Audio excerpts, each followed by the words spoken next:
আসসালামু আলাইকুম প্রিয় বন্ধুগণ। আপনারা নিশ্চয়ই পিকের নাম শুনেছেন, অর্থাৎ প্রশান্ত কিশোর, যিনি ভারত জুড়ে নির্বাচনী কৌশলবিদ হিসেবে বিখ্যাত হয়েছেন। একসময় ভারত জুড়ে উচ্চারিত হতো নির্বাচন নিয়ে ভাবনা, আর না আর না, পিকে আছে যেখানে, জিতে আসবে সেখানে।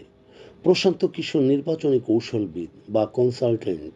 একসময় ভারতে নির্বাচনী ইস্তেহার, জরিপ, সবিশেষ বিজয়ের সম্ভাবনা, নানান কিছু নিয়ে তিনি গবেষণা করতেন।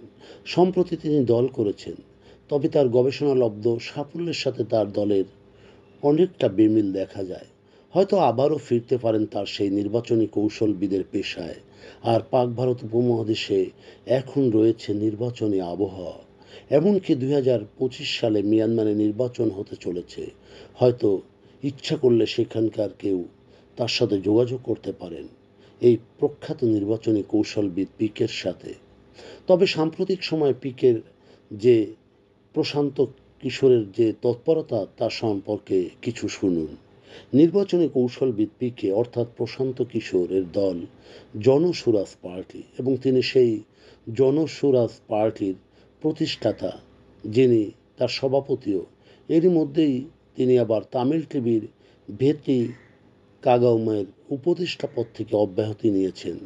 তিনি 30 জনেরও বেশি লোক টিভিকেতে নির্ধারণ করেছিলেন।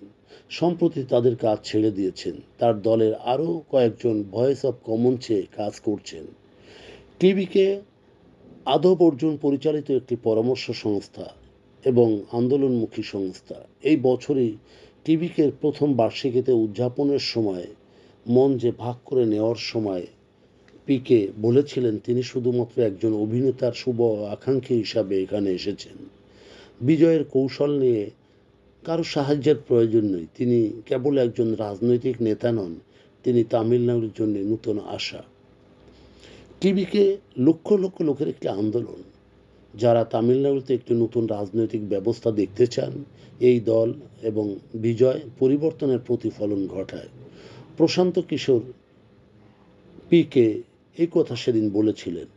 টিভিকেতে যোগদানের আগে পিকে এআইএডিএমকের সাথে আলোচনা করেছিলেন।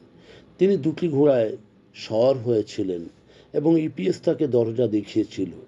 তামিলনাড়ুর সকল প্রধান দল 2026 সালের বিধানসভা নির্বাচনের জন্য সক্রিয় হয়ে উঠেছে। সেখানে টিডিপির সভাপতি এন চন্দ্রবাবু নাইডু এবং শিবসেনা চেয়ারপারসন একনাথ সিংহেকে অন্ধ্র ও মহারাষ্ট্রে সাফল্য পেতে সাহায্য করেছিলেন। শত শত জল্পনা কল্পনার অবসান ঘটিয়ে নির্বাচনী কৌশলবিদ প্রশান্ত কুমার পিকে গণ আন্দোলনের টিভিকে অর্থাৎ তামিল নাগা ভেত্রি কালগামের জয়ের জন্য কতটুকু সাফল্য পেয়েছেন বা পাননি সেটি আলোচনার বিষয় নয়। তবে 2021 সালে তিনি অবসর গ্রহণের পরও আবারও তিনি তামিলনাড়ুর এই বিখ্যাত গণ আন্দোলনমুখী টিভিকেতে অংশগ্রহণ করেছিলেন এবং তার সেই আন্দোলনের বিজয়ের জন্য কাজ করেছিলেন। প্রিয় বন্ধুগণ, যদি আমাদের এই তথ্য গল্প আপনার ভালো লাগে তাহলে লাইক এবং শেয়ার দিন, এবং এখন আজ আমাদের সঙ্গে থাকার জন্যে ধন্যবাদ। আমাদের ফলো দিন এবং সাবস্ক্রাইব করুন।